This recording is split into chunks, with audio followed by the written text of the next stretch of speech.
Grand Rising, Grand Rising, Grand Rising. It is your favorite breakdown commentator, CTV. Welcome to another riveting episode of the Consciouztv platform. You guys already know what we're here to get into. Before we do so, go ahead and thumbs up the video until it's absolutely stuck. You guys know that thumbing up the video not only helps with YouTube's algorithm, but more importantly, it triggers up YouTube's notification system. So when you are thumbing up the video, you are literally knocking on the digital door of another conscious crew member and telling them to get their black asses into the sanctuary. So whether you are part of the replay gang, a bush baby, and or active with me in real time in these sky reads, I need you guys to run me those likes. If you can use your fingers to click on the stream, use your fingers to type in the chat. You can definitely use your fingers to give me an old free 99 thumbs up. Teamwork make the dream work. Shout out to all of the new subbies. We're at 53,000 and counting. Also, make sure that you have your notification bell set to all so that you never miss a day or hour when the king is in fact kinging. And last but not least, please share the stream out to whatever it is you have digital community, whether that be your YouTube community wall, your Snapchat, your MySpace, your Twitter, the dark side of Tumblr, your personal OF. I don't really give a damn where you in fact lay the lane. Just let them whores know that we're loud, we're live, and we're certainly in color. And last but definitely not least, all donation information is in the description box below. $ Cash App, Consciouztv, and or paypal.me/Consciouztv, spelled just how it is said on the platform. All information is in the ticker and in the description box below. With no further ado, now let's push on through.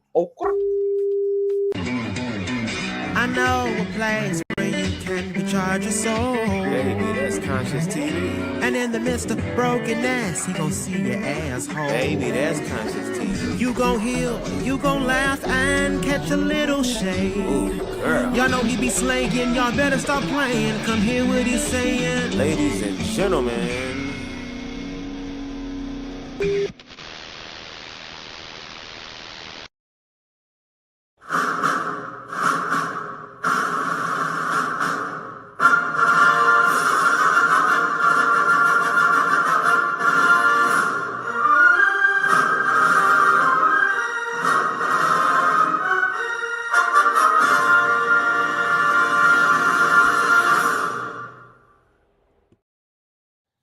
All right, Grand Rising, everyone. Let me go ahead and speak to the conscious crew in the building. And once again, please thumbs up the video as you guys are coming into the sanctuary.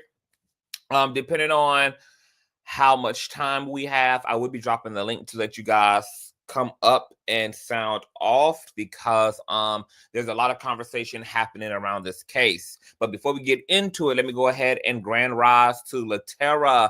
What's going on, my Cynthia? Hey, Carolyn. Hey, Perp. Hey, Moonwitch. What's going on, D. Paris? Hey, my moderator, Sin. What's going on, Ian Gardner? Hey, Lawana. What's going on, Say Less Astrology? What's going on, Leandra? Hey, Star. Hey, Perp. What's going on, Trevor? What's going on, Ho? Tea on Top of Tea was supposed to have Tea on Top of Tea yesterday on Royce's platform. We all just took a Monday off. It's a lot going on. You guys know that Nosy is traveling. It's a lot just happening. So we will be resuming on Monday over on Royce's platform next Monday. So I'll share out all the information and we'll do better at keeping you guys updated. It'd be a lot going on for panelists who high in demand. Everybody got 11 things going on. So we will resume Tea on Top of Tea on next Monday, you guys. What's going on, Deborah? What's going on, Old Enough to Know Better? Hey, Miss Dawkins. What's going on, Latasha? Hey, Silent Loyal Watcher. Hey, boo. What's going on, Quinetta? We're not talking about Lala's Carmela. I would hope that her Carmela is not 17 years old, my love. What's going on, Charity the Gift? Hey, Gabriella. Hey, Death God. What's going on, Lady T? What's going on, Namdi? Hey, boo. Hey, Sharon. Hey, St. Marquise. What's going on, Paralegal Chris? Hey, y'all. So let's go ahead and get into it. First thing first, I'm thinking about doing a lot of investigative crime type content over on my Patreon. So that's something that'll probably begin this month. I'll keep you guys updated. These are stories that I would like to also, or this is a genre of topic that I would like to also be able to give my input on and to be able to speak to and integrate into my overall content. You guys know that we are a very multifaceted platform: spirituality, sociology, God, hot topics, roast, gag, the mess, the whole nine. So investigative crime is something that is of interest to me, but that'll probably be more so Patreon, and I can just start building an audience around that type of content. So Patreon members, stay there. And what else? I know yesterday also I wrote a little FYI to my supporters for in terms of like just where I am and just all the stuff going on politically. Like yesterday, Mercury had went direct. You guys know we've had a Venus and Mercury retrograde all last month. It's been a good retrograde. But I think because it was a retrograde and then all of the things happening politically are a disaster, that I just been having like a moment all month long, and I just kind of allowed my emotions to kind of just come out into full expression. So yesterday I had a very emotional day. I kind of just really stayed to myself. I had to really just like cry out my feelings. I'm a crier anyway, so whether I'm happy, sad, mad, or joyed, peaceful, etc., my soul loves to cry. I consider crying the soul's way of throwing up. And while throwing up is very dramatic, it's also a very like freeing and liberating experience. And I'm glad that I did, because after I had really just allowed myself to be present in a way that I felt so much better. But as an empath, going through this era is a lot, and I knew Trump's administration would be bad, but I didn't know it would get as bad and as soon as it did. I thought we would have a slow descent toward hell. I didn't know that it would be like a slingshot and it'd just be like a straight drop into the abyss. So there's been just a lot that's happening quickly, a lot that's happening consecutively, a lot that's happening all at once. And as a content creator, it's very hard for me to avoid the conversations around what's happening politically, even though those conversations and those reports are necessary, because this is real life. Politics is not entertainment. This pertains to all of our life. This is the real deal, Holyfield. So I'm glad that outlets are outletting, even the trendy topics, pop culture blogs are doing their fair share of covering a lot of what's going on in the political landscape. But because a lot of what's going on is very hurtful and disappointing, and we'll get into maybe another live stream where I can just go into all of that and we can just have a political based live stream. It's just been a lot for me. I can't say I ain't been directly affected, because I feel like a lot of the stuff that's happening around the legacy of Black people in the military, in the federal workplace, a lot of what's taking place in terms of the attacks on Black museums, all of these things that are being targeted by this extreme right-wing administration is very direct and feels very personal, on top of the fact that our economy is collapsing and there are federal workers who are losing their jobs. Like, 75,000 plus federal workers have no idea what now happens to their future, have to reacclimate themselves. It's a disaster.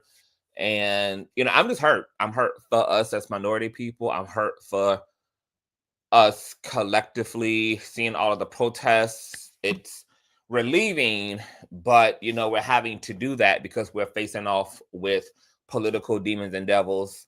And the fact that this isn't going away anytime soon means that I'm going to have to really figure out a very effective and sufficient self-care plan to deal with all of the stimuli, because even when I go to outsource for my material on the platform, I have to intersect with all of that content too. Like, there's no way for me to not see it because it's everywhere. You know, it's on Facebook, it's on TikTok, it's on Instagram. And like I said, even the trendy topic blogs are reporting on every single fucking thing that is happening with Elon, with JD, with Trump, and I'm overstimulated. And it's a negative overstimulation on top of that. So I just have to figure it out, and I'm going to figure it out. Right now, I just got to woosah and breathe, and just put my brain to it. So I really get up here just when I feel like getting up here at this point, when I just have enough centeredness to want to be active, because I always want to be active, but when it's time for my body to just get to work, it's just a lot going on, and I just see something that just kind of takes me out of the vibe of it all. So whole nother story, but all in all, everybody, please take care of yourself in this age. If you are very sensitive to energies, if you are empathic, etc., please put yourself first. And yes, you're going to probably need to double down and kind of add some things in to your self-care regimen, because there's going to be an influx of stimuli. That is going to be kind of an unusual influx in terms of quantity.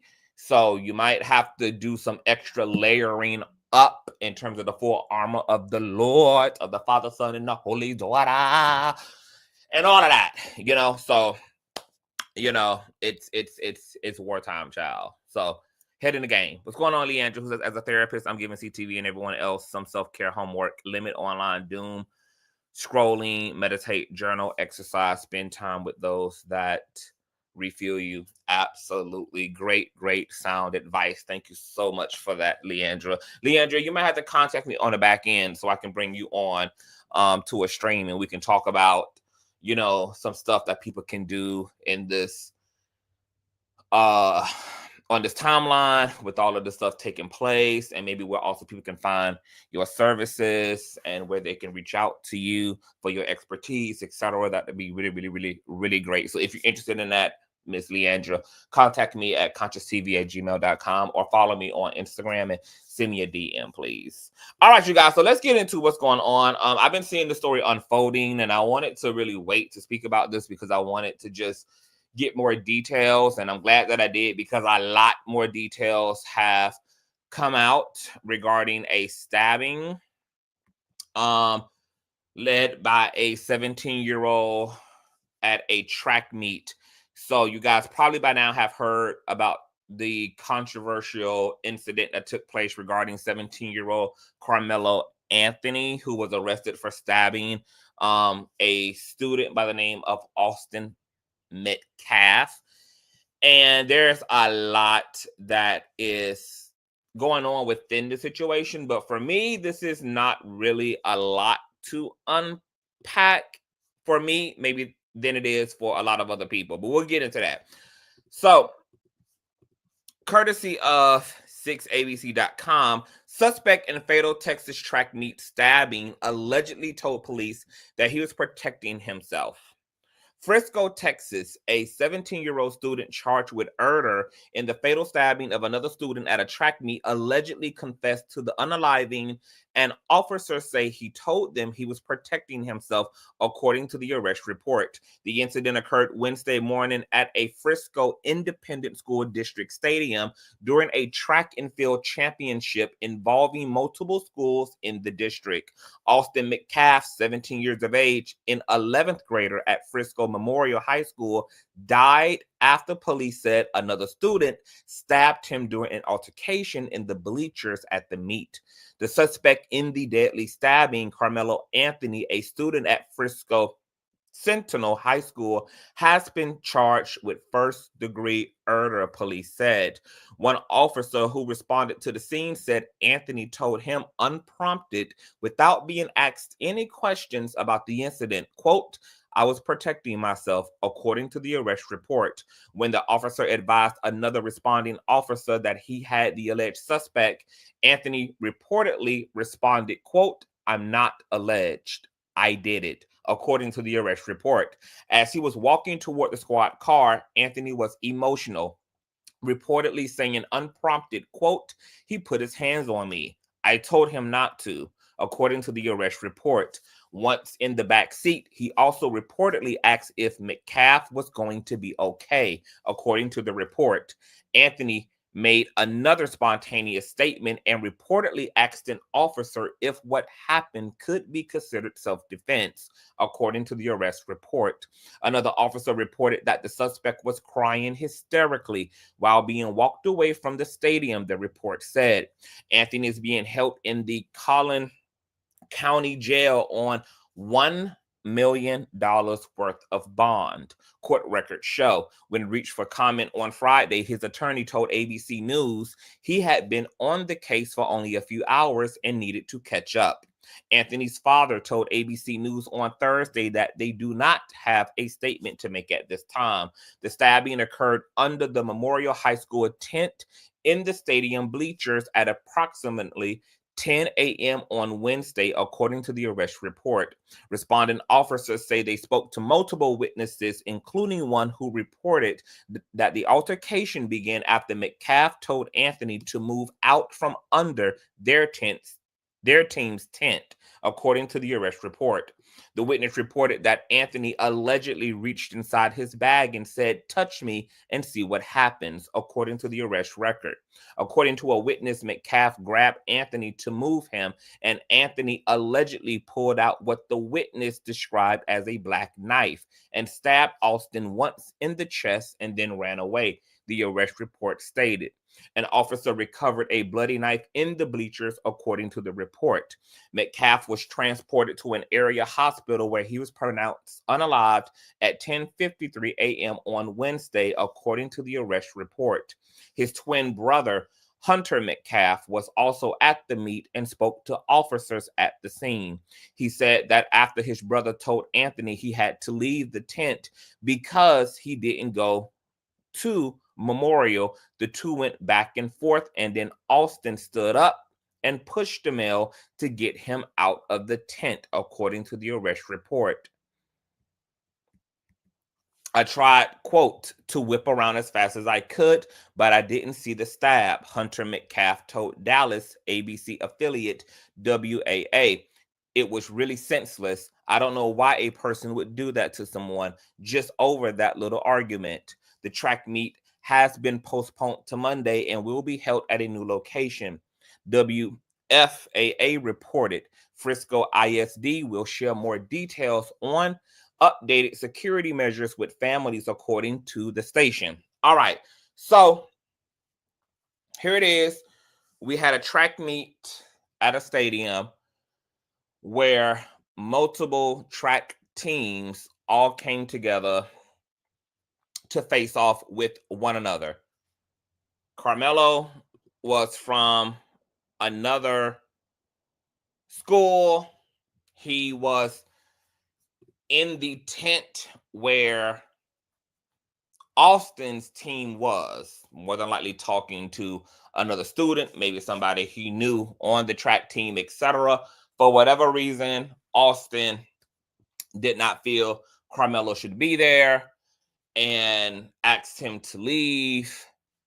All of the witnesses, including Austin's own twin brother, said that his brother, the white guy, was the aggressor in the situation, put his hands on Karmelo first, and then this prompted Karmelo to do what he had pre-warned Austin he would do if he attempted to put his hands on him. That resulted in a fatal stabbing of Mr. Austin.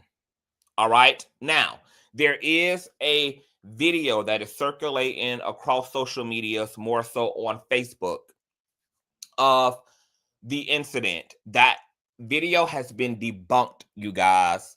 The video in question shows a white male and a black male being interviewed, and the white male basically telling the black male, to leave, that this is his space. They rented out the tent, etc.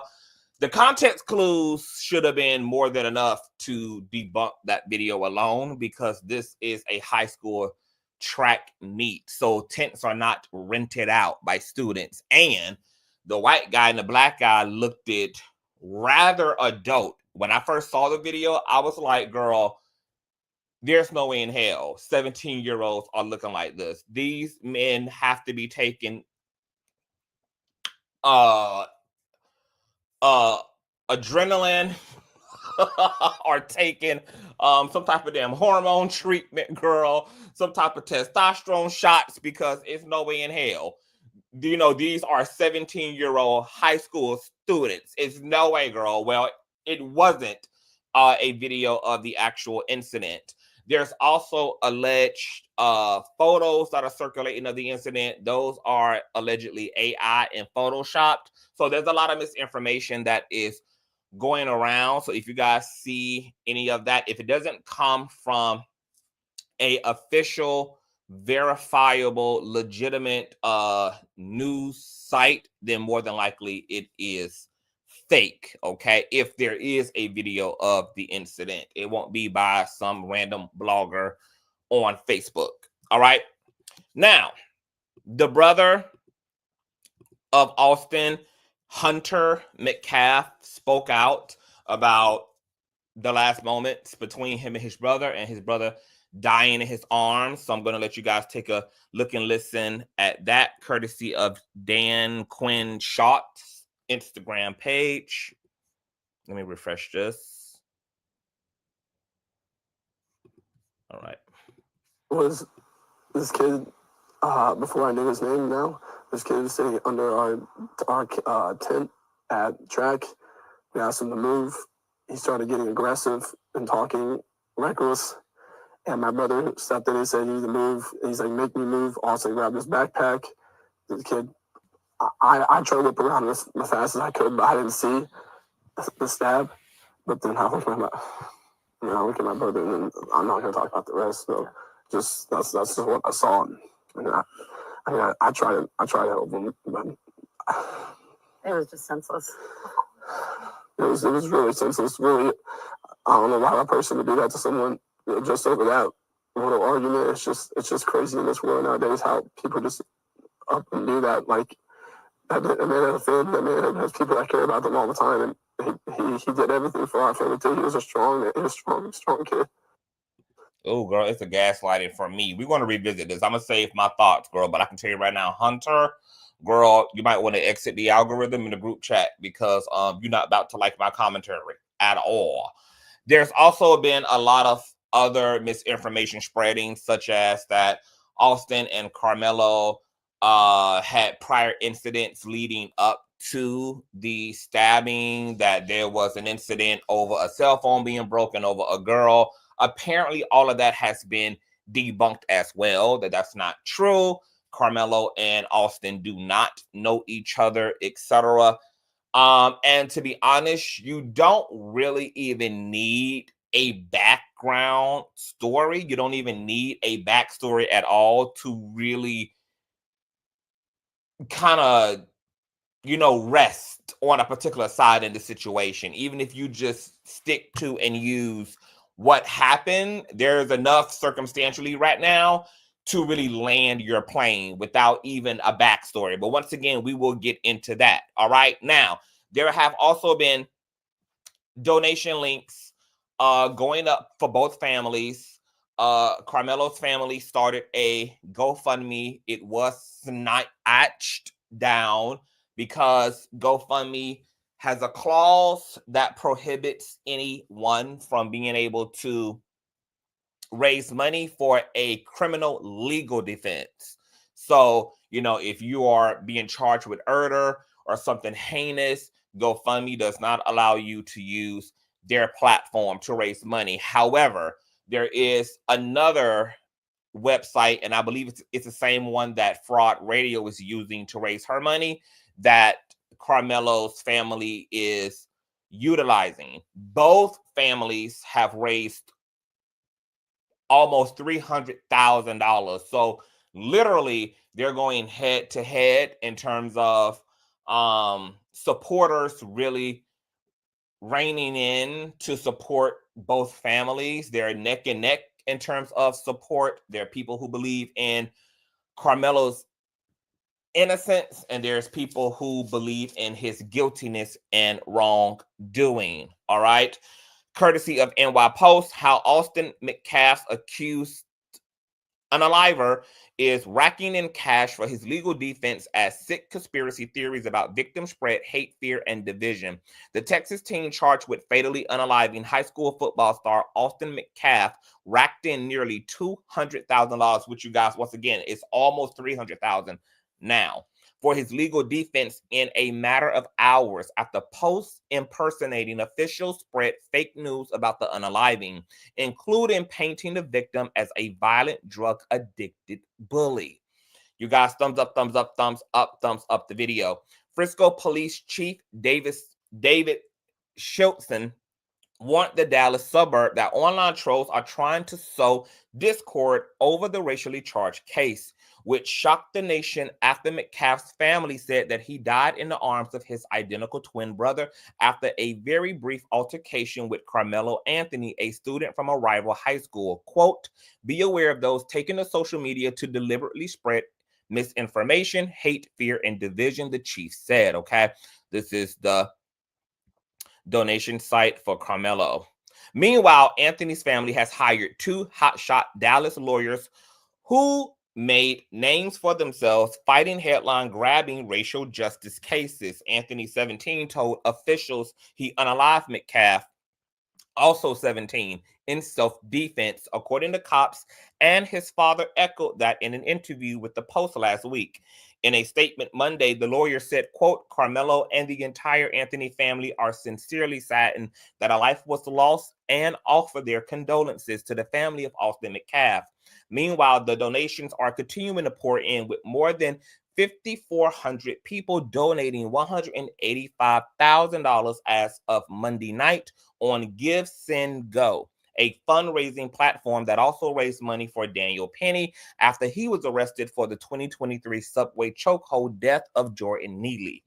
The Anthony family set up the Help Karmelo official fund, claiming false, unjust, and harmful narrative being spread about the slaying. The fundraiser money, which is on track to blow past the $200K mark, seems to be mostly from small donations of 10 to 50. Quote, "Good job standing up for yourself, young man," one recent donor commented. Quote, "Isaiah 54:17, no weapon formed against you shall prosper, and every tongue that rises up against you, God shall condemn," wrote another. Police said Anthony pulled a knife out of his backpack and stabbed Austin Metcalf in the chest when Metcalf tried to make him leave his high school team's tent at a track meet. Anthony is in Collin County Jail on a $1 million bond and a charge of first-degree murder. The donations come on as a flurry of conspiracy theories have gained traction online based on fake posts purporting to be from authorities in Frisco, including one that claims Anthony was sucker punched and badly beaten during a fight with Metcalf, and another that Metcalf died of a drug overdose. Local officials blasted both claims as fake. Cops said the FBI and local officials are investigating the fake posts, but Frisco City Councilman Brian Livingston said residents are mostly staying above the flurry of conspiracy theories. Quote, "There is a much bigger deal on social media. I don't think social media represents the city of Frisco," Livingston told the Post. "I think the city of Frisco has a history of handling things like this. We are a united community. It is taken seriously. But I think people are mostly concerned about the two families and focused on getting through this," he added. The money from the fundraiser will help the family retain two top Texas attorneys with a history of taking on racially charged cases, including negotiating a settlement for a 14-year-old girl manhandled by a cop at the 2015 McKinney Pool Party incident. Karmelo, like all citizens of the United States, is entitled to a fair and impartial legal process. We are committed to ensuring that Karmelo's rights are indeed protected through each phase of the criminal justice system, said Clark and Cole in a statement. His lawyers are seeking to lower Anthony's excessive $1 million bond and convince the Collin County District Attorney to make a better determination of the charges, they said. Kim Cole and her firm, K. Cole Law, represented Black teens Dejaria Beckton after a viral video from McKinney, Texas showed a cop slamming and pinning her to the ground at a pool party.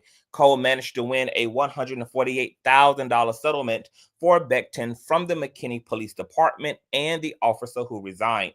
Billy Clark of the Clark law firm became a professional mediator after a 20-year career in the Air Force. In a statement, the pair attorneys directed people to the Anthony family fundraiser, but they also emphasized that a previous GoFundMe page claiming to be set up by Karmelo himself was fake. The bogus GoFundMe page, which has now been taken down, had claimed Karmelo was jumped and that Metcalf smashed his phone, amongst other salacious details. All right.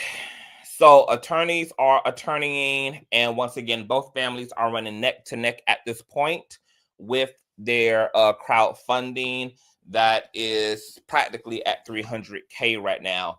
For Metcalf's family, this is going to cover attorney fees as well as burial fees, and for Karmelo's family, this is going to cover lawyer and attorney fees as well. All right.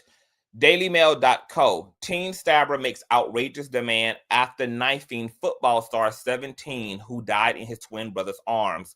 High school senior Karmelo Anthony, 17, has made an outrageous demand after he was charged with murder in the death of high school football star Austin Metcalf. Anthony's family hired a defense attorney who was requested to lower his $1 million bond.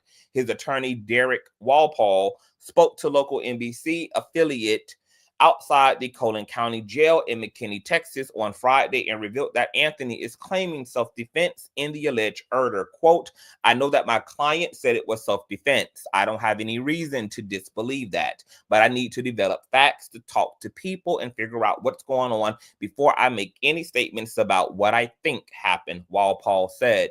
"I don't have any reason to think it wasn't self-defense at this time." Walpole added that he only had a few hours to speak with Anthony, but confirmed he be requesting a bond hearing next week. As Anthony and his family grapple with the murder charges against the team, Metcalf's family has been left to grieve the football star's shocking death after Austin died in his twin brother Hunter's arms. The disturbing sequence of events occurred at a track and field meet at the Kendall Stadium in Frisco, which is in the Dallas-Fort Worth metro area.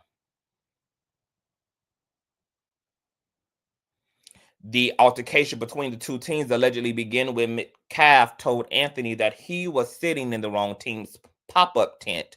After asking him to move, Anthony allegedly reached into his bag and threatened Metcalf, telling him, "Touch me and see what happens," according to an arrest report. Metcalf then grabbed Anthony to move him, which is allegedly when Anthony pulled out a knife and stabbed Metcalf in the chest. Witnesses told police that after the stabbing, Metcalf was seen grabbing his chest and screaming for help. The report accused Anthony of running away after the stabbing and telling a school resource officer that he was protecting himself because Metcalf put his hands on him. Anthony had also allegedly asked police if Metcalf was going to be okay and told cops as he was taken into custody, "I'm not alleged, I did it." Metcalf's twin brother Hunter had witnessed the horrific interaction and helped him as he died. Hunter attempted to save his twin brother's life by stopping the blood, tearfully recalling the local ABC affiliate, "I tried to whip around as fast as I could. I looked at my brother and I'm not going to talk about the rest. I tried to help him," Hunter said. He helped his brother until paramedics arrived at the first responders attempted to resuscitate him. First responders performed CPR and administered blood on the scene, but Metcalf died from his injury, according to Frisco police. Hunter's parents also responded to the scene, with his father recalling to WFAA, quote, "I could see all the blood and I saw where the wound was and I was very concerned. So I had to find his brother and we rushed to the hospital and we prayed and it's God's plans. I don't understand it, but they weren't able to save him. This is murder." Jeff also told the outlet that he didn't believe Anthony's self-defense claim. Quote, "If you're caught, the best thing you're going to do is lie your way out of it. The truth will come out. There were too many people there who saw what happened." Despite the family's grief, Jeff said that his family's that his faith in God has helped him to forgive his son's alleged unaliver. I'm not trying to judge, but what kind of parents did this child have? What was he taught? He brought a knife to a track meet and he murdered my son by stabbing him in the heart. The guy was in the wrong place and they asked him to move and he bowed up. He bowed up, became angry and aggressive. This is murder, Jeff Metcalf said. You know what? I already forgive this person already. God takes care of things. God is going to take care of me. God is going to take care of my family, he added. Jeff Metcalf said that he also had sympathy for Anthony's family, who had to learn that he unalived someone, adding, he devastated and unalived my son, who I can never get back. The incident has generated theories on social media as Metcalf's family, Jeff told WFAA, this is not a race issue. This is not a black and white issue. I don't want someone stepping up on their soapbox trying to politicize this. Unless you were there, unless you saw it, don't spread gossip. Frisco Police Chief David A.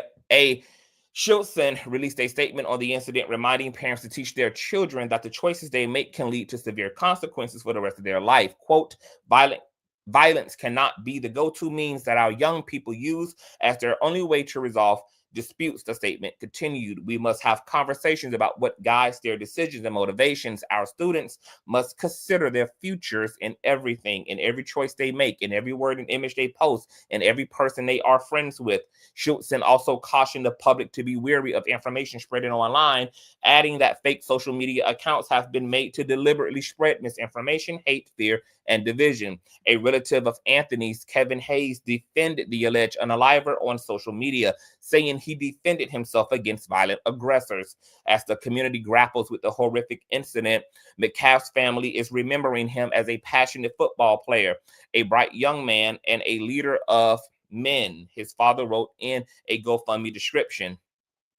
We will all remember him for the way he impacted their lives. I love you forever, son. It's not goodbye. It's see you later. God will take care of us till we meet again. Rest in peace. Rest in peace. Love, Dad, he added. You guys thumbs up the video. Metcalf's mother, Megan, told WFAA he was the most amazing kid, so smart. He had college football guys looking at him to play in college. His goal was to play in college. Austin did everything for our family, Hunter told WFAA. As a linebacker, he was a stud, and I always tried to fill those shoes and play with him. I had a blast my whole life playing sports with him. A joint statement from Metcalf's mom and twin brother read in part, tragedies inevitably raise questions that remain unanswered. We will entrust the detectives handling the investigation to determine the circumstances surrounding Austin's passing, while our family and Hunter and I prioritize commemorating and honoring Austin. Woo, child. Baby, we about to have a very triggering conversation. And I thought I was going to have to refer back to the brother, but the father said enough, baby, for me to lay right on in where I need to lay in at. As I said in the beginning of this commentary, it seems to be that all people agree that Austin Metcalf, the white guy, was the aggressor in the situation. His own brother said that Austin tried to forcibly remove Karmelo from the team's tent after he had verbally instructed him to go. Long story short, as far as I'm concerned, Karmelo is innocent. Innocent. Let me tell you something. Austin fucked around and found out that this is why there are higher administrators in place to remove people who shouldn't be where they're supposed to be. He had no business putting his hands on Karmelo. That's what school security is for. That's what teachers are for. That's what police officers are for. That's what principals are for. That's what the proper administrative personnel is for. He had no motherfucking business putting his hands on Karmelo. He fucked around and he found all the way out that the only time you should be putting your hands on someone is in self-defense or when you're making salary to do so as an officer of the law. If he was that high-strung, if he was that part pressed to have Karmelo wherever Karmelo was supposed to be, he should have ran and got someone who had the authority to remove Karmelo. Now, it's debatable whether Karmelo should have left when he was asked to. It can be argued that, for all intents purposes, Karmelo just should have removed himself. However, he didn't. It wasn't illegal per se. And if he needed to be removed, there was an effective way for Karmelo to do that. He did not think he had to listen to another 17-year-old in terms of where he should and should not be. Now, Karmelo did Austin, one up and gave him a leg up by letting him know that if you bring your ass over here and you put your hands on me, there are going to be consequences and repercussions for your actions. Mr. Big Shot, Mr. Big Man on campus, maybe under a Trump right-wing administration, must have really been feeling himself. I don't know whether race was involved or not. I don't know whether this 17-year-old white boy had some prejudices coupled with some toxic masculinity or what it was, but he decided to find out what Karmelo meant. And now he's somewhere having that conversation about his autopsy report to the Lord. I don't know where people get off on putting your hands on people in this space around consent.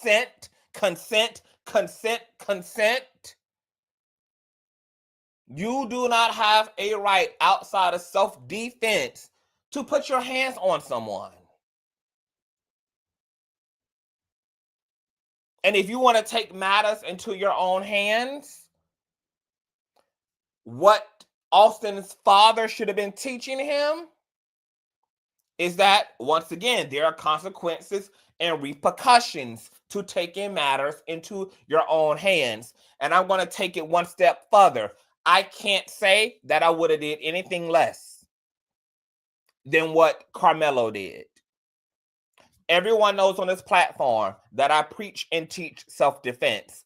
Everyone on this platform knows that I particularly always encourage minority folk, whether that's Black women folk, whether that's queer folk, members of the vulnerable class folk, to be armed and dangerous if you need to. Armed and dangerous if you need to. And that you do not have to give a person who is being physically aggressive with you a benefit of a doubt. I don't believe in a benefit of a doubt. Every one of my loved ones and friends can tell y'all that if a situation escalates that involves CTV, CTV is going to Jerry Springer the stage, girl. It's going to be a bloodbath. Because if you puff up against me, you're being aggressive toward me, you're coming toward me, you are doubling down on using physical means to resolve whatever you've made the issue, I have no reason to take it in any way, shape, or form easy on your motherfucking ass. I'm going to assume that you're coming to unalive me. I'm going to assume the worst. I'm not going to play coy in a physically aggressive situation because all that I know, your desire is to do the worst to me. So I'm going to activate all of my primal instincts to dissolve the matter. And in the words of the movie Enough, the number one goal when you go to defend yourself is you never stop defending yourself until the threat has been completely neutralized. Baby, so I don't believe in just doing enough. I believe in doing it all when it's time to go up. When it's time to go up.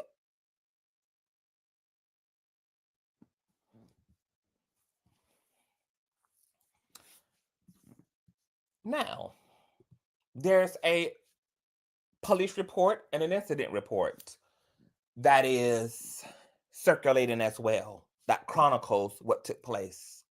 I want to speak to some of the comments on this Instagram page, as you can see here, that shows this police report. Here it is, here it is, here. The Instagram page also did us the favor of highlighting key takeaways, such as Karmelo confessed to being the murderer. Karmelo asked a police officer if it could be considered self-defense. Karmelo dared Austin to touch him and see what happens if he did take him up on his dare. Karmelo tossed the knife and ran away from the scene. The officers report the self-defense theory.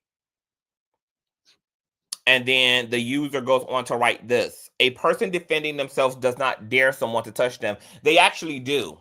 A person who is not doing anything illegal will dare you and should dare you to leave them the fuck alone.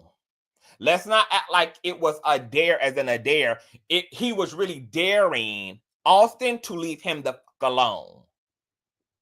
Because Karmelo was very aware that I might be doing something that's agitating you, but I'm not doing something that is illegal.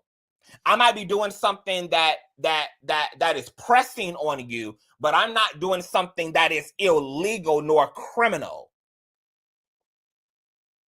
And if there's somebody who has the power to remove me, who asks me to be removed, I will then leave. But I'm not leaving because you asked me to. If an administrator wants to come over here and tell me to go back to my team's resting tent, then that's what I will do. And just because I'm not listening to you, because you don't have any authority for me to have to adhere to what you're instructing me to do, I get to dare you to escalate the situation. I get to dare you to attempt to be that. I get to dare thee. Because Karmelo was aware that he was not doing anything criminal by being where he was. And he did not per se have to listen to the demands of Mr. Austin Metcalf. The user goes on to say, and does not need to ask a police officer if it can be considered self-defense. Actually, he can. He's a 17-year-old boy who had to defend himself because someone decided they wanted to be a big shot. Someone decided they wanted to put their hands on him and try to forcibly remove him from a tent. And now there's been some serious injury that's been had. And it was self-defense as many of us are concerned. And of course, him being someone who doesn't want to do jail or do any time for what he had a right to do, which is to defend himself against physical force and aggression, was trying to soothe himself in this terrifying situation. He did not want to stab that boy, which is why he told that boy to stay where the fuck you at. You better stand still and stand down back up and back the fuck off. So what we're not going to do is act like Karmelo was looking for an issue, because if it was, he would have been the aggressor. He would have been the one to approach Austin. He would have been the one to get in Austin's face. He would have been the one doing the most. All he did was not listen to that boy when that boy told him to leave. And instead of Mr. Austin finding him something else to do, he decided to prove a point in front of his peers by showing that he could emasculate this young man. By deciding and making himself law and order. And I don't even need to get into the conversation around whether Austin was a bully or not, because it really doesn't matter. I don't even need the bully narrative in order to defend Karmelo. Because it doesn't matter what Austin was, whether he was a bully prior, whether he was what. What we do know, according to what we have, is someone who did not have the authority to put their hands on another person who did just that. See, I don't even need any extra theory. I don't even need no even extra backdrop. Austin simply did not have the authority in heaven or hell to physically remove Karmelo from the team's tent. No one had given him that authority. There's no badge to verify that authority. He did not inherit that authority. He was not told to act also as security. These were none of the instructions that were given to him. So I don't even need the backstory. He might not have been a bully.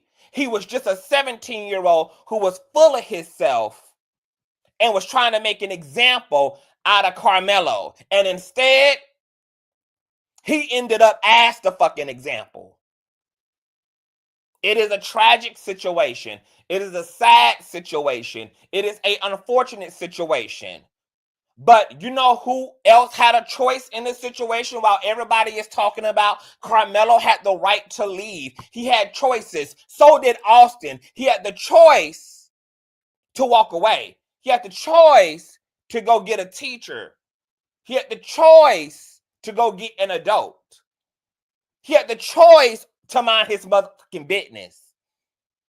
He had the choice to adhere to the warning he had.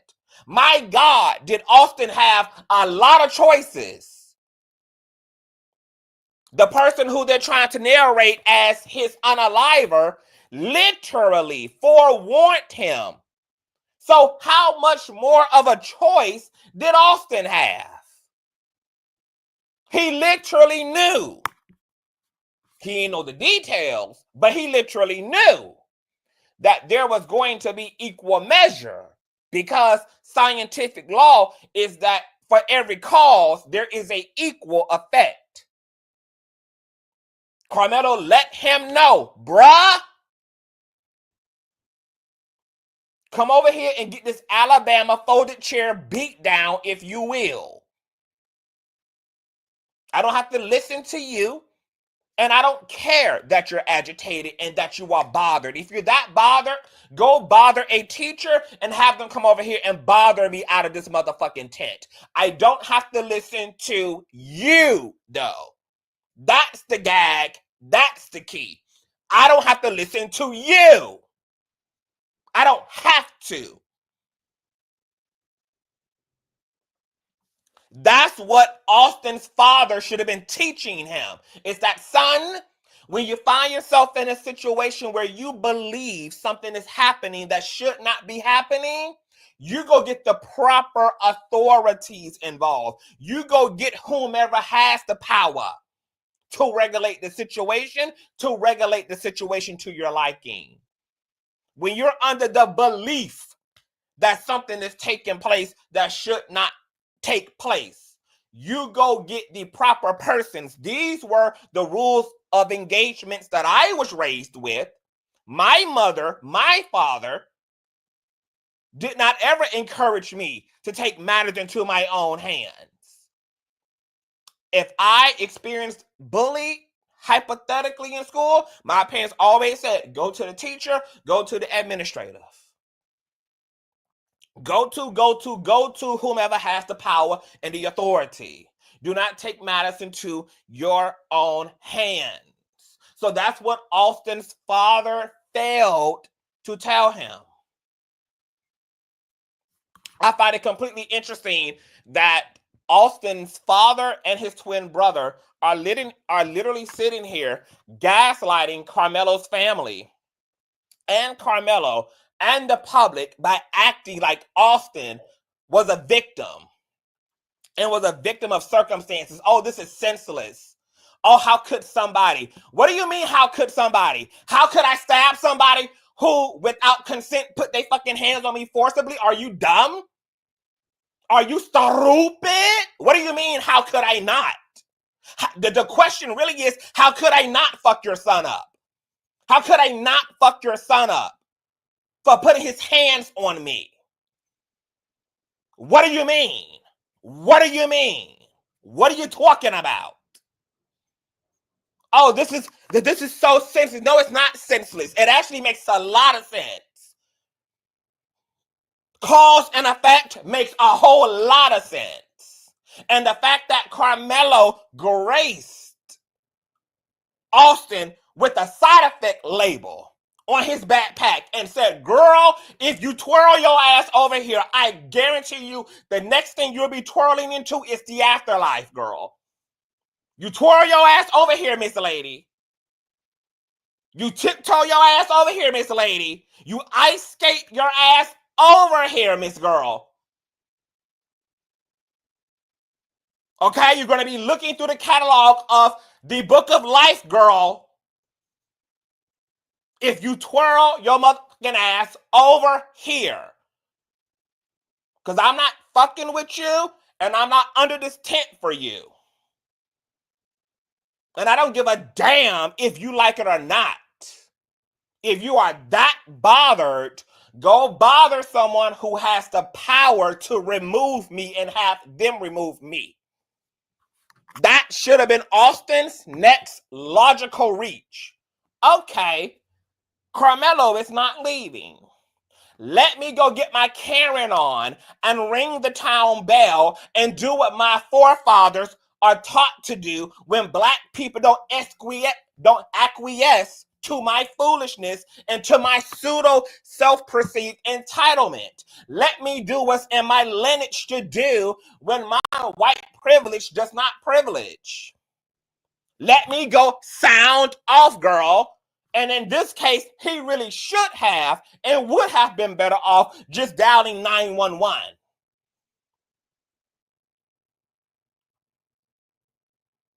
Instead of him having that shove be converted into a fatal ass whipping. What's senseless is that pale people already live in a system that teaches them that they don't have a motherfucking place to be in. But you do. You do. And it's over there, girl, to drink from the pale water fountain. You're going to twirl the fuck on over here, girl, and you're going to find out the hard way, girl, why there was a such thing as segregation to begin with. You should have stayed in your place. And this is just so convenient and historical and pathological for pale people to put themselves in situations they don't have to be in and then have the audacity to play the proverbial victim after you decided to be the causation to the ultimate reaction. This is just like pale people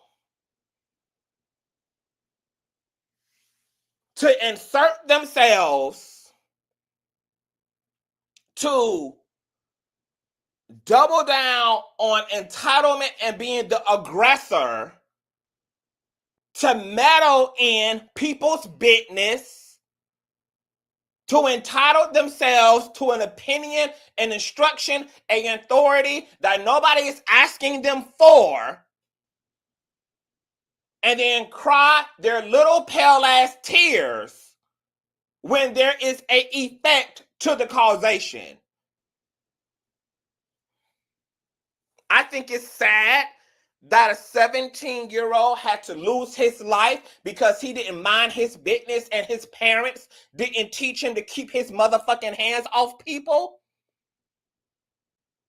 But make no mistake about it, that when it comes down to if we're going to get to a right and define a wrong, that Karmelo was absolutely within his right to physically defend himself against someone who chose physical means to resolve an emotional circumstance. Girl, you're having an emotional moment because I'm here. Your autonomy is not threatened. Your physical well-being is not threatened because I'm pooched up underneath your team's tent. Maybe I'm trying to get a better view. Maybe I'm trying to holler at the cheerleader. Maybe I have a friend who's on this motherfucking team. Or maybe because I fucking feel like it. How about that? How about it, Austin? I'm so sad that your parents failed you. I'm so sad. I'm so sad that they think they're the victims. And they still are carrying the victim narrative, even though every witness and the twin brother himself literally all acknowledge that it was Austin who was the physical aggressor. My brother went over to Karmelo to shove him or push him out of the space. And yet, you don't think that Karmelo had a right to do whatever needed to be done, whatever he decided that was? Are you okay? So you're telling me that it was okay for Austin to assert himself, and then because he didn't get what he wanted, decide to physically apprehend someone after he done harassed them or attempted to harass them out of the space, and that Karmelo was and had no right to anything. Karmelo was just supposed to either acquiesce to the demands and pussy and coward down once Austin put his hands on him. So exactly where does Karmelo's right to actual autonomy comes into play at? Because it's so interesting that people believe that Austin was entitled to Karmelo's body, but Karmelo was not entitled to Austin's body in return.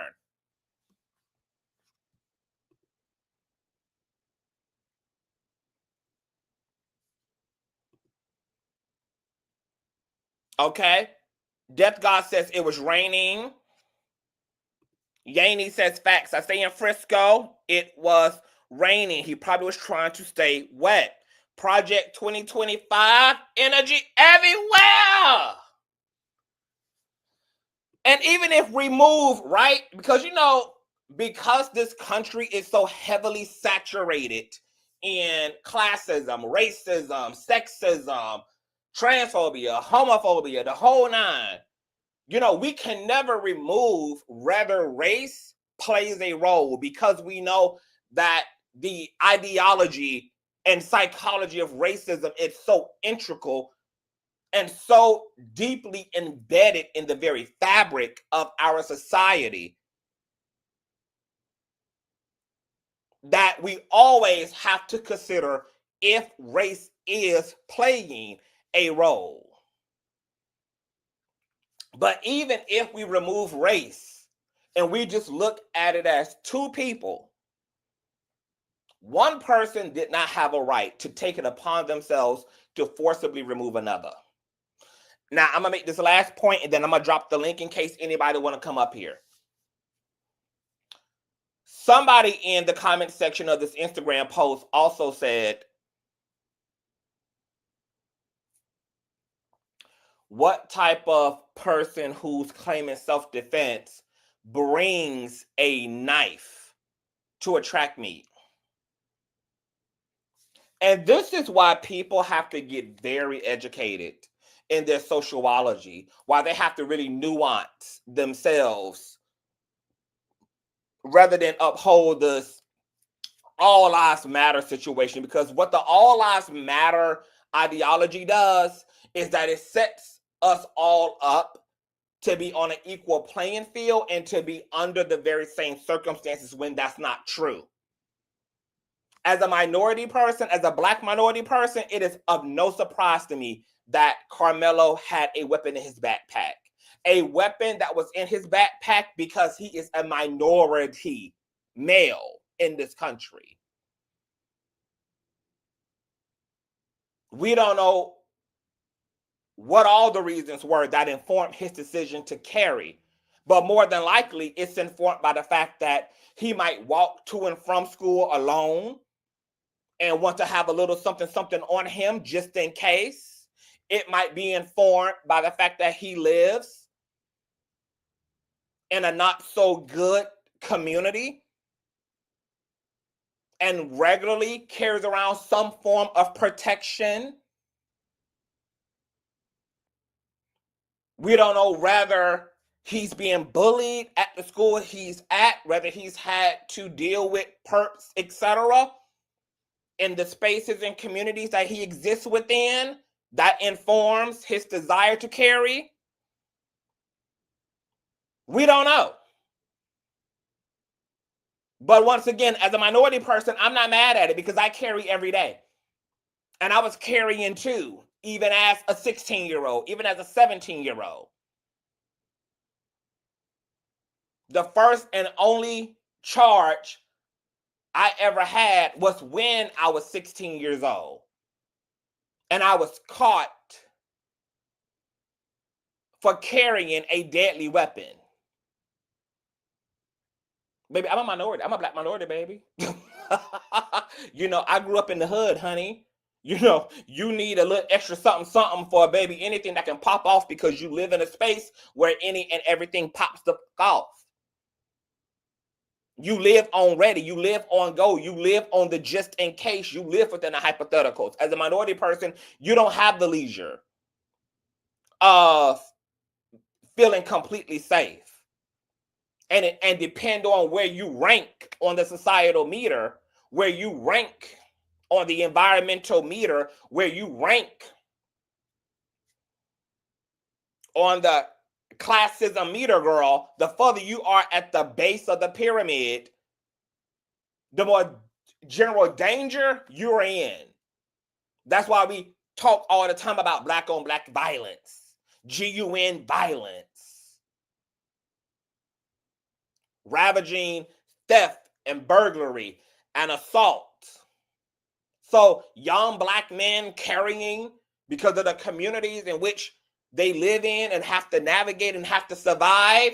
Yeah, that makes a lot of sense. Hell, even if his need to carry a weapon was simply informed by the fact that he knows he occupies, at least in part, white spaces, as dangerous as pale people have been to Black folk, even in current time, that's even enough of a goddamn reason to be carrying as well. Because the Lord only knows how I'm sure Austin's team was ready to help him jump Karmelo if need be.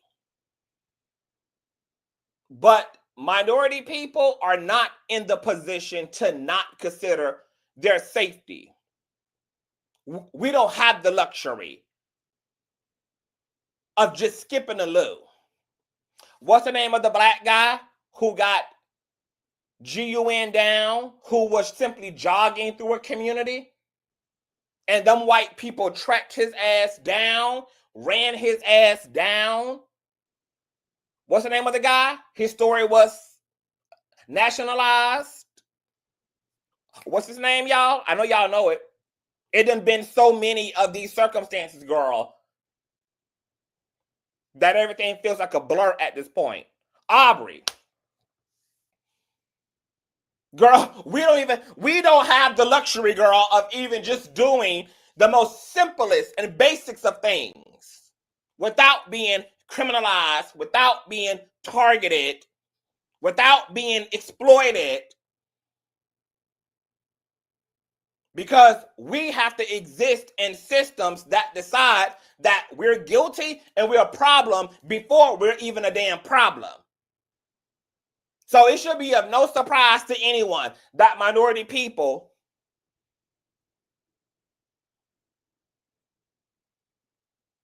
walk around with an attitude and an awareness that prompts them to have to be ready to go if it's time to go. Whether that's be mace, whether that's be a GUN, whether that's a knife at this point. Do you know how many people carry pocket knives to begin with? That's not even like oh my God. You know how many people have a small pocket knife on their keychains? What's the difference? What's the difference between him having a knife and someone having a can of mace? Him having a knife and someone having a pocket knife on their keychain? What's the difference?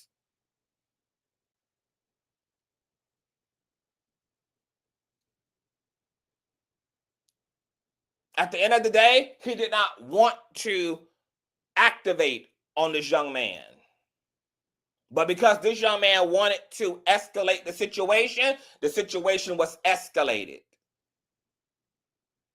And Karmelo did what he had to do. It's sad. It's real sad, baby. It's real sad. It's real sad. It's real tragic. It's real unfortunate that both parties' lives have been changed forever. And then the fact that Karmelo spiraled after he did what he had to do is more indicative that he had no desire to have things go that way. The fact that that young man confessed, the fact that he identified himself as the assailant to the officer, the fact that he inquired about what condition Austin was in. He didn't want to do it. Somebody who wants to do what they did don't issue warnings. They don't issue warnings. So this flatbread narrative that, oh, Karmelo came, he came, girl. He had a knife, girl. He came with the problem, girl. Somebody who wants to be a problem don't warn you. Because they're looking for the first opportunity, girl, to be with the shits. If he came to be a problem, he would have jumped in Austin's face and he would have got to slicing and dicing like Jason Voorhees soon as Austin put his lips on him. Soon as he directed any verbal attention to him. If he came to be an issue, he would not have needed Austin to get in his face. He wouldn't have needed Austin to put his hands on him. There's not even any data to support that Karmelo even had any interaction with Austin underneath that tent. So it appears that Austin just literally decided to assert himself because he felt he could. I'm so sorry that Austin's feelings costed him his life. I am so sorry. And I understand that Austin's family is grieving and that this is horrific and that this is a traumatic because a brother had to, live with this memory and this moment. This is a teachable moment. To go back to some very old school social decorum regarding young people and all people being told to take their issues up with members of their community with the proper channels. If you believe someone is doing something they shouldn't be doing, and you call yourself just trying to, get them to acquiesce, and they don't, that's when you go through the hierarchy, girl. You don't continue to double down in a situation that you don't have authority in. You have a right to tell somebody, hey, don't come into my yard. Hey, don't park there. Hey, don't leave the apartment doors, cracked or open. It's the reason why we have key codes, key cards, etc.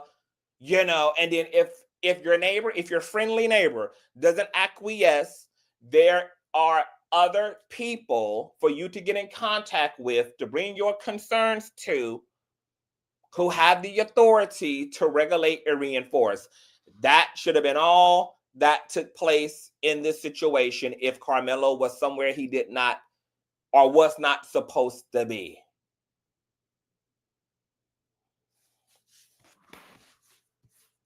Let me go ahead and drop this link, child. We got 10 minutes. So if y'all coming, y'all got to come now. I just dropped the link. If you want to join us, sound off. If you believe Karmelo is wrong, you can sound off. If you believe that Austin is wrong, you can sound off. If you believe that nobody's wrong, you can sound off. Sound off, sound off, sound off. I'm going to read some comments. Let me see me post the StreamYard link again. StreamYard to sound off. Y'all thumbs up, thumbs up, thumbs up. Matter of fact, if you have any questions for me, put them in the comment section now that I'm done with my commentary.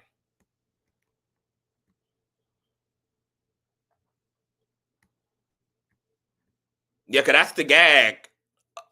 Death God who said that his brother should have told him to mind his damn business. That's what's crazy, is that nobody wanted to jump in until Austin ended up stabbed.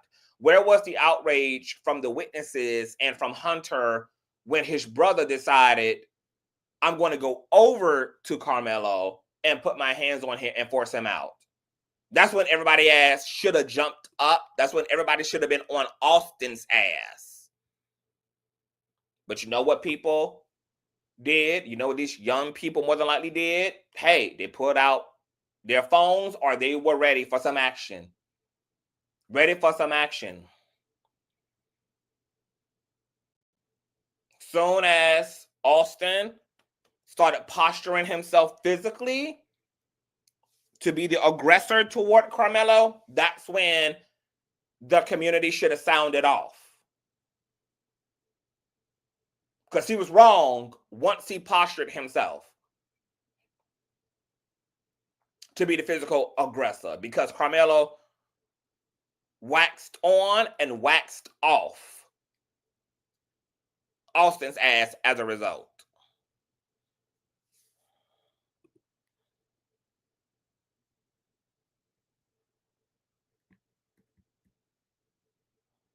Nobody ever stops the bully, but when the person being bullied fights back, right. And you see this all the time, especially on World Star Hip Hop videos. You'll see somebody being physically antagonistic, verbally antagonistic, antagonistic. Everybody reading the newspaper, everybody side-eyeing, everybody looking, everybody on chill as they're watching a person be antagonized and bullied down. And then when the victim converts themselves into the bully to subdue the actual bully, all of a sudden now everybody's jumping from their seats. Now all of a sudden, girl, everybody is upset, girl. When are we going to accept that 1 + 1 typically is going to equal 2 at all times, girl? More than likely, if you see somebody being pressured in a situation, girl, logically, you should assume shit is about to go kaboom. Shit is about to blow like a powder keg. I always teach my nieces and nephews, girl, like, one of the things that I'm really, really, really, really big on when it comes to the young people in my family is that bully shit. I do not motherfucking play it. I let them know right off the gate, baby, if I ever get wind that you guys are being bullies, are being unnecessarily mean and hurtful to someone, girl, there's going to be profound repercussions. And then you know what I do?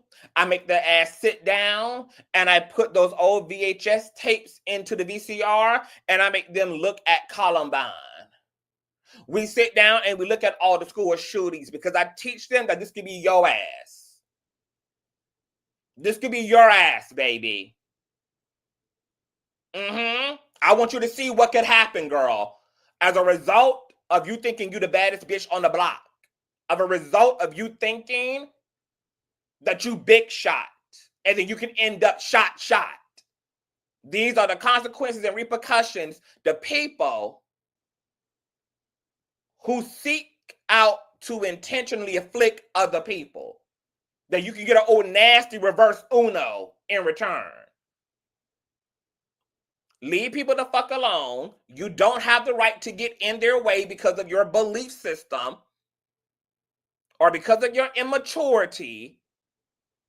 Find your ass something else to do, or else we might end up burying you. Leave folk the fuck alone. Because, girl, we're finding out who the real about that lives are, girl. And it's these victims. They the ones coming back, girl, to the school, coming back to the track meet, coming bike to the church house, girl, and throwing a grenade behind them, girl, and watching the village go up a flame. People are not playing with motherfucking people. Leave people alone.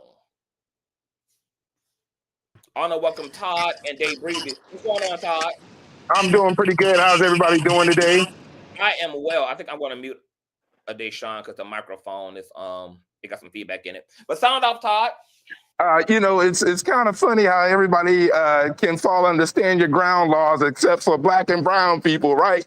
Not too long ago, we watched George Zimmerman do the same exact thing, except with him, he messed with somebody that he had no business messing with. Yeah. People are always talking about running that fade, but see, you can't tell somebody how to run that fade. You can't do it because, I have no idea where in this perfect utopian society where people get off by thinking that you cannot retaliate in the way that you deem fit to retaliate. Force does not equal force in all measures. It just does not. Because who are you to tell somebody how to respond to something? We can't do it. So I don't know why mofos are out here trying to say that this kid is wrong. He shouldn't have messed with that kid. It is what it is. Because here's the only thing, Todd. I do think that we do have to be clear about holding people accountable to being rational. Because if we use what you just said, then it also justifies Austin, who felt like he was in a situation to react the way he was reacting.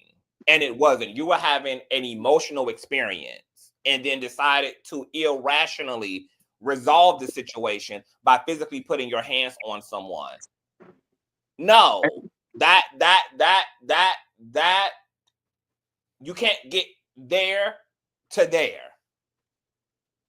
You sit your ass down, you regulate, you indulge in some emotional intelligence and have a conversation with yourself that reminds you to humble yourself, to sit your ass the fuck down and to mind your motherfucking business because you're out of order. I totally agree. Also, people are not taking into account that yes, he has a right to feel how he feels. Right? For example, that guy was 3 times bigger than him. What was he supposed to do? And on the football team, correct me if I'm wrong, right? Mm-hmm. So what did they expect was going to happen? What did they expect that was going to happen? How many people in here is gonna legitimately try to fight somebody like 3 or 4 times bigger than them, especially when the person bigger than them has started it, right? So yeah, I have no idea what people are thinking. Yes, that kid had every right to defend himself. There was multitudes of avenues of approach for that kid to do other things, such as go get a teacher, go get somebody with authority to move him, because he is not an proven authority to move anybody. Just because you 6'3", 250 pounds, mean that you can put your hands on somebody. That's not socially acceptable, not by any stretch of the imagination. And how do we know this? Is because we have laws that say this, you can't do it, right? So I agree. This is an open and closed case. The kid, he should get off. It's self-defense. And I want to be even clearer. A YOLO Red says, right, if a kid kick you, you're going to punch the kid. Okay, see, I'm with that. That's to what Todd is saying. See, that's an equal for equal. But it doesn't apply in this situation as it relates to Austin, because Austin was having a mental and emotional issue with what was happening. He did not have the right to then have that translated into physicality. He was having an inner experience, and it should have remained an inner experience. And like Todd said, there was other avenues if he was that hard pressed to resolve the issue. There was no reason for Austin to take what he was feeling emotionally and mentally and then try to be violent towards someone as a result. Now, because he put his hands on Karmelo, Karmelo had the right to equally return equal measure. Equal measure. It would have even been fair for Karmelo to return equal measure emotionally. You're having an emotional moment and you're deciding to talk shit and cuss me out. Now I'm triggered. I'm going to have an emotional moment and cuss you the fuck out. But to Todd's point too, we also don't live in an ideal world. So at the end of the day, you really never know what's going to happen when you open up those boxes of chocolates. You just never know what the fuck you're going to get, in the words of Forrest Gump. So, we have to be extra mindful about picking and choosing our battles, because sometimes, to Todd's point, you might fuck around and bring a butter knife to what, in fact, for the other party is a knife fight. I mean, is a gunfight. You may not even end up on equal playing grounds. But if somebody puts their hands on somebody, I don't like physical violence, but I think that if somebody is going to be physically aggressive toward a person, I also don't have a problem with someone responding with physical aggression in a physical aggressive situation. It can be argued that people should still walk away. I wish for this young man's sake, he might have been more emotionally developed to walk away, but he didn't. And he was in a situation where someone he did not know became a physical threat to him, literally, and he neutralized that threat in the way that he knew how. Yes, I totally agree. And what people fail to realize, and people, especially people who are in opposition to the kid that stabbed the other kid, is that we don't know what would have happened. That kid could have killed him right there underneath that tent and claim self-defense, because we have seen it before, right? We have seen people kill other people before and claim self-defense. So yes, I agree with the kid. Yes, sometimes you just got to do what you got to do, because there's a certain fear of the unknown. And the unknown to him was, this kid was 3 times bigger than me. I don't know what he's going to do, and I don't know what this can turn into. Yeah. Absolutely. All right, thank you guys. I gotta go. Thank you, Conscious. I appreciate it. I have another question for you, but if you can come back up, hit that link again. And that was our Todd, you guys. Deshaun, sound off, boo, and welcome to the panel. Okay. Yeah, I agree everything what you said, Conscious. everything of what you said. That kid had no business being in that boy's face. The thing, that kid was but a lot bigger than him, and he had to do what he had to do. He had to do exactly what he had to do. Remember, these people don't teach their kids self-respect and self-control. They don't, because the parents could be just like the kid, because everything of the eyes of the kid is actually the parent. You don't know what they be teaching up in the homes. I mean, there's all. Listen, there's so many different ways this kid could have approached it, and he's all up in this kid's face and everything else, all up in there, all big and bad, trying to prove something. What are you trying to prove? You're trying to prove your friends that, oh, look at him and stuff like that. Yeah. You know what I mean? But see, people, there's no talking about bullying and all that other stuff. People are worried about the wrong thing of simple shit that's up on the news instead of talking about these kids that's happening in the schools on their everyday lives. That's what people should be focused about, because when they are actually teenagers, they grow up to be adults and they still be affected. Mm-hmm. Hey, Conscious. Hey, everybody. So Hold on for a minute. it is what it is. Hold on for a minute. Go. Deshaun, are you complete? Yeah, I'm good. Yeah, I agree. Like I said, this is a historical pathology by pale folk, and because Black people are already have a issue with authority because authority has been abused. Yeah, we don't take well to people who damn sure don't have no authority acting as if they do. And he pulled a classic Black disclaimer, which is, who the fuck you think you're talking to? So if you didn't know by now, girl, once you hear Black folk give you that disclaimer, once you hear Black folk use terminology like I wish a nigga would, or who the fuck you talking to, you in fact might want to talk to somebody else. It might be in your best interest for there not to be no back talk. Okay? And once again, I got to give it up to Karmelo for not even really going back and forth with Austin. He literally just told that boy to move the fuck around. He literally told that boy, look, I ain't looking for no problems. I ain't looking for no smoke. Leave me alone. I don't know why Austin didn't want to acquiesce to that. I don't know whether that was 17-year-old ego. I don't know if that was 17-year-old ego coupled with racism. I don't know what it is. But what we do know is that it costed him his life when all he had to do was mind his business. And that's the real tragedy here. Oh, on the side note, I think it's because I don't know if the boys was rooting him on to bully him. I think that's also part of it, maybe, because I don't know. Allegedly, they do that to make him size him up to bully Karmelo or something like that, and that meant his demise because Karmelo wasn't gonna play that shit.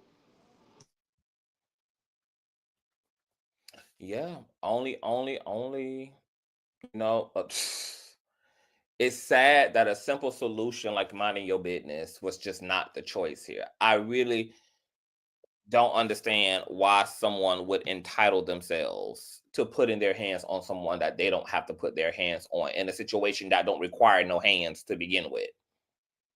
That don't require. And then for all the people who are saying, oh, Karmelo escalated the situation, nobody's going to have the conversation around the fact that Austin decided to go find out. Like, how extreme is that? Why didn't your stranger danger alarm go off? He said, come over here and you're going to find out what happens to you. Why would you go find out, sir? Why? Because just like Karmelo don't know you, you don't know him. Why would you go find out? I got a question. What were they arguing about? White people always like want to go walking toward the noise. Why do pale people have a history of going to find out, girl? Curiosity unallows the cat almost all the time. Don't go find out what the strange noise is giving. Don't go find out what the knocks are giving, girl. Don't go find out. When are pale people just going to fuck around and decide not to go find out?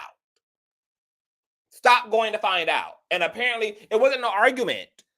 Austin was just there under the team's tent. According to people in Frisco in the comment section, it was raining. So he more than likely was under the team's tent to stay dry.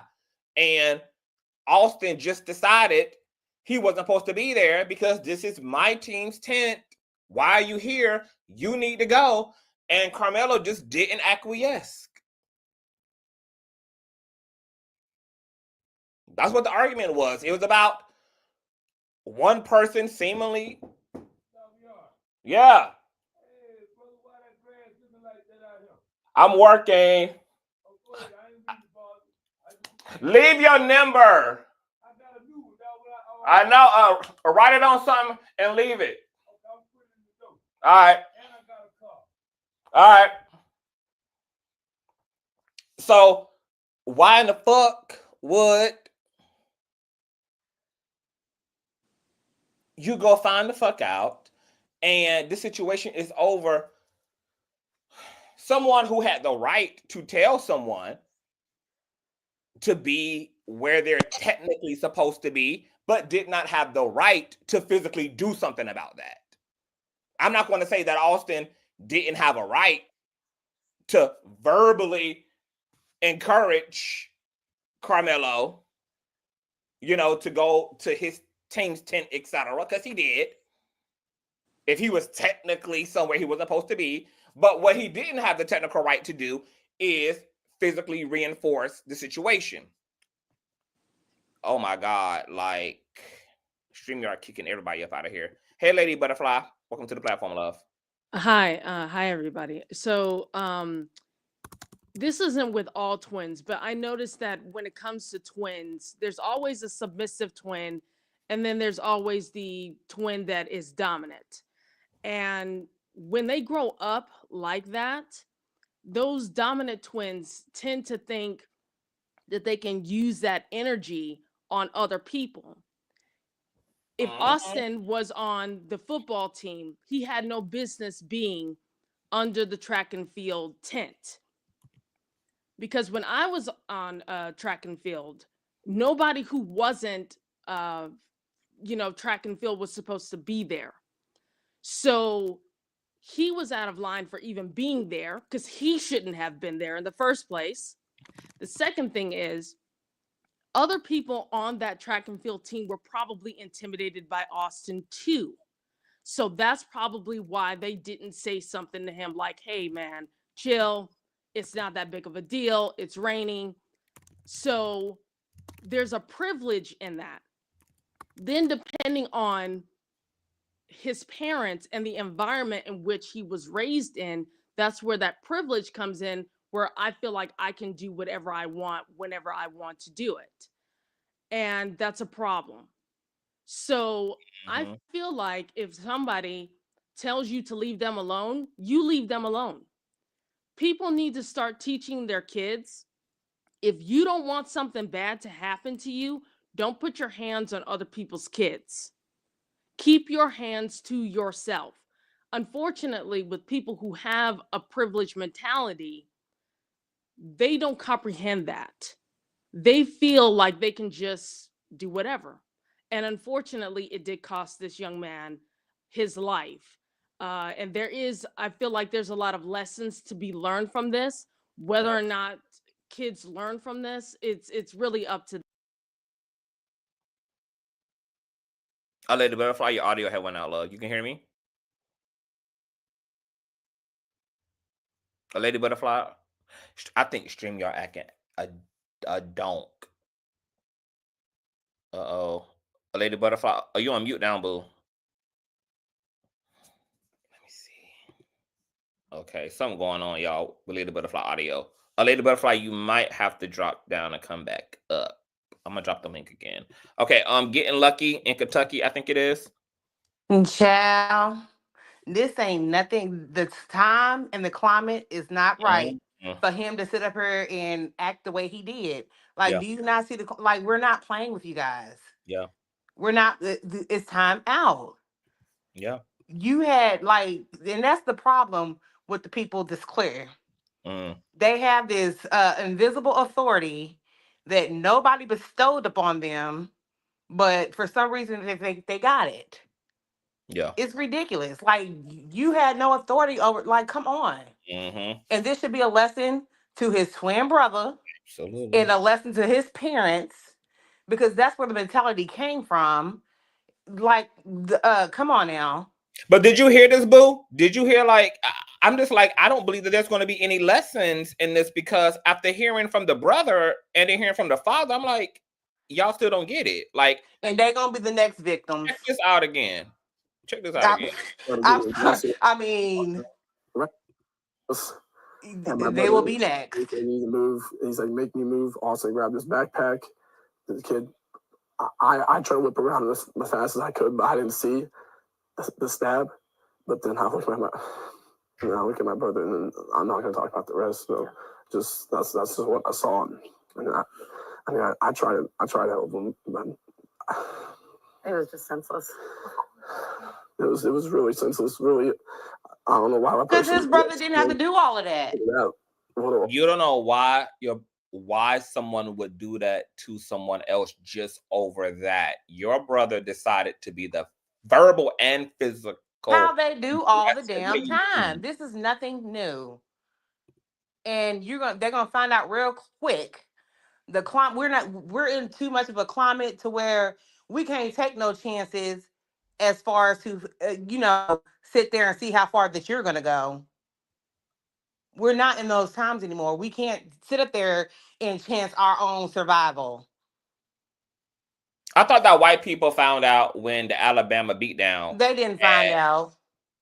They didn't find out because they still continuously do this right here, and it's embedded in them, and it's like raising them. That's exactly why children, this little 17-year-old boy, is now in the upper room, because they have not learned. They have not learned. The climate is too, the waters is too what is it called? When the waters be moving too fast and too rapid and stuff, we don't have time to be sitting up here waiting around like this. Like, it's been too many of us sitting up here, like, losing our lives thinking that they're not gonna go as far as they would go. Like, we don't know now. We don't know now. And a lot of people talking about, oh, why would he have a knife? I got a damn knife, Baby, a taser, I got pepper the spray, gun. Like, who? Swords, a bow and arrows, a blowtorches, A machete, a machete, a chains, baby. I got them all. A chainsaw. What you need? Baby, I'm a traveling nurse. I go to all different kind of places. What you need? Folding chairs, kites, baby, missiles, small grenades. Baby, what you need? What you need? Molotov cocktails that I can conduct and concoct. Who? I don't have time for the game, because I'm telling you, I want to live. I want to survive, baby. Baby, if it's gonna be me or you, it is definitely not gonna be me. My daughter ain't number 7 years old, Chad. I got a long listen. But they don't never learn the damn lesson. But they don't never learn the lesson. Clock this. And I feel bad that he had to lose his life like that. But that should be a reflection on the parents, that they really need to do some inner thought work and some inner healing about themselves to raise their children to think that privilege and stuff, and especially like white boys, they raise like that they got the privilege. You're a white boy. Like, come on now.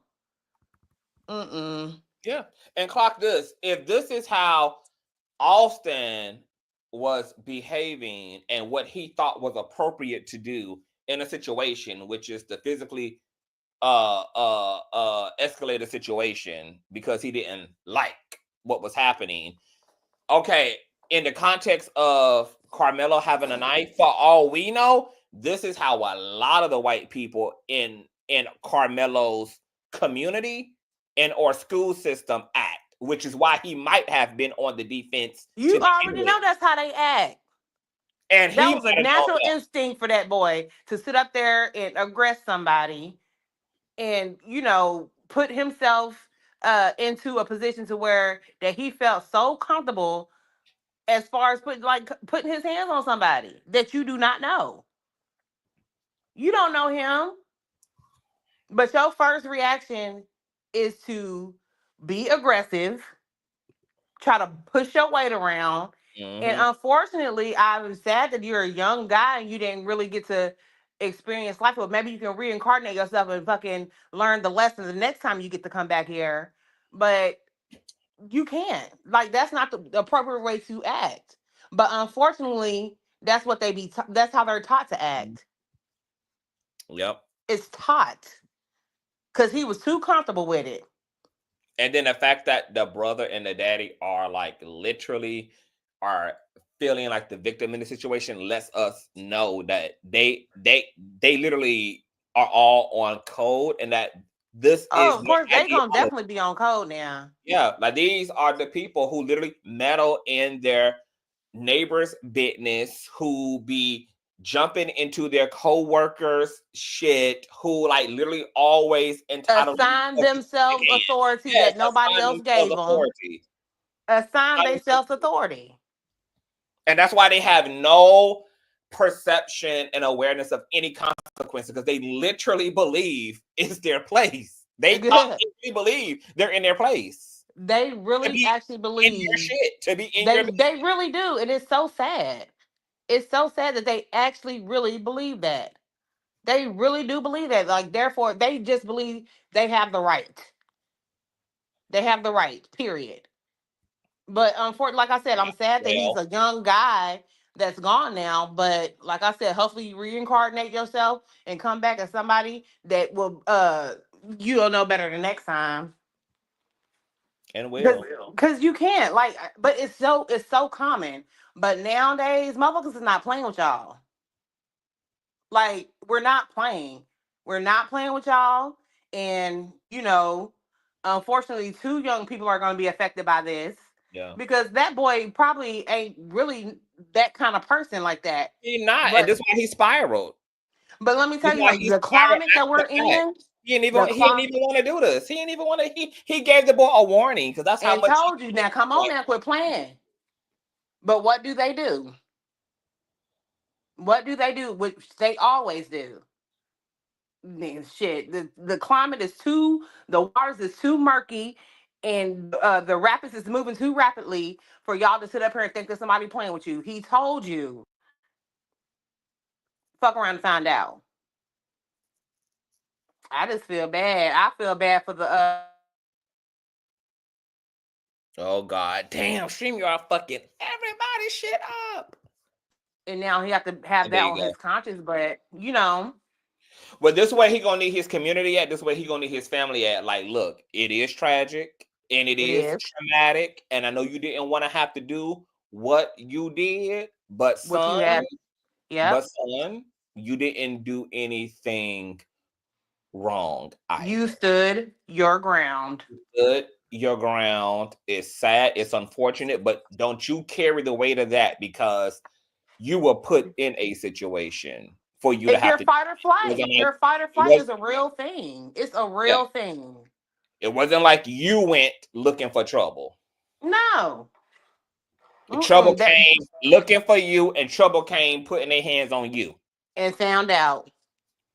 It's sad, but I mean, you know, I'm actually as courageous. You stood up for yourself, because it could have went a whole nother way. You under that team's little tent or whatnot, that whole team could have jumped you. Let me see what this link at, so I can drop the GoFundMe link in case anybody want to donate. I donate a little piece of change now. Shoot, I just worked the shift. I donate. I'm gonna donate as well. Because I mean, it's just ridiculous. Like, you know, anything, it could have went a whole nother way if he didn't have anything to protect himself, right? That the other little boy that's not here anymore, he could have rallied up everybody, because he seemed like he a bully any dang on way. And Yeah. he could have been jumped and killed. He could have been. Like, look at how many articles that we've had to read, how many headlines over the years of like kids getting jumped in a bathroom and dying, kids getting Exactly. jumped in the schoolyard and dying. So that's why I said earlier on in my commentary, when people want to get physically aggressive, I don't play with folks because I'm going to assume the worst and I'm going to respond in the worst way. So if you want to avoid all the problems, don't even get all up. Like, I don't let people scream in my face and get close up on me Oh, when hell no. yeah, like once it starts getting intense, love, like I'm going to assume the worst. If you decide you are trying to be a puff up in any physical way, you start to walk over to me and it's already a hostile situation, it's already a hot situation, baby, once you get within reaching distance, you're going to be decapitated. Like, what you said, because you don't know what somebody else is. You don't know what somebody else is gonna do. Yep, I don't know if you're simply coming to fight me. For all I know, you may simply come to fight me, but then your adrenaline takes over and you're trying to strangle me to death. Now that you're on top of it, I don't know what the fuck the outcome going to be, so I'm going to assume the worst. And It's I'm going to not be going my to sit job. up here and let it go there. It's going to be my job to preserve my life in that moment because I'm going and that's to human nature. that my life is on the line, that my well-being is on the line. That's human nature. I'm telling you.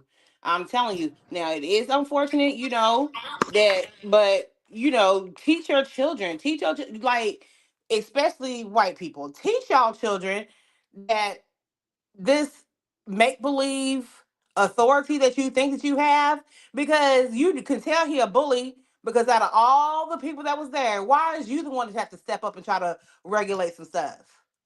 Because you're a dang on bully. You're a bully. Did nobody else say that? Did nobody else step up but you? That's your personality. That's your character. I agree, but it's also privilege too. That's what it is. It's these Well, freaking kids that have privilege and got everything they want, and they're freaking spoiled brats and shit like that. And then they try to bully other people because they can't get what they want. That's exactly what it is. mm, It's absolutely sad. Poor parenting. And the thing is, and it's like, and there's kids that be saying, oh, they be disrespecting their parents, like white kids, they be disrespecting their parents, saying whatever they want, and then it's the same thing. They bring that shit to the school too. mm. But when you bring that to the school, there's different kind of people there, and that's why, like, yeah, it can be. You can sit up there and be disrespectful at home, but bring that to the school. Somebody gonna check you about it. Somebody's Exactly. gonna check you about it. Exactly. And Somebody's he's gonna been check you. unchecked for too long. That's exactly why he was the one that felt like that he was responsible in order to be the one to stand up and say something and do something. Mm-hmm. He thought, like, I be teaching my child, this is mind your business, mind the business that pays you, and you don't have a job right now. So pretty much, baby, mind the Exactly. business that pays you. And thank you for y'all commentary, y'all. I got to get up off of here, but I want to thank y'all for coming up. Thank Thank you. you. Bye. Thank you, boo. Bye. Thank y'all. I dropped the donation link, y'all. I want to share and read the donation link. This is the Give and Go fund for Karmelo Anthony. It is $233,000 have been raised already. The goal is $300,000. Help Karmelo official fund. This is the official support fund for Karmelo and his family during this challenging and difficult time. The narrative being spread is false, unjust, and harmful. As a family of faith, we are deeply grateful for all of your support during this trying period. Your prayers and assistance mean more to us now than ever. And once again, this is a tragic situation. It's unfortunate that it had to come down to this, but you guys, people do not have to give a aggressor the benefit of a doubt. I just want that to be so clear. You have no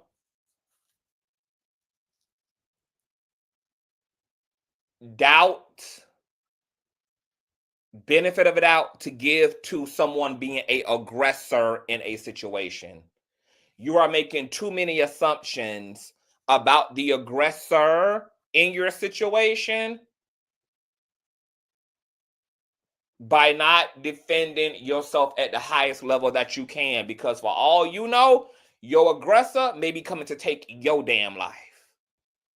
So you do not have to give your aggressor the benefit of the doubt if you don't. I think it's unfortunate when people lose their lives as a result of being the aggressor, even if their attention isn't to be fatal to nobody.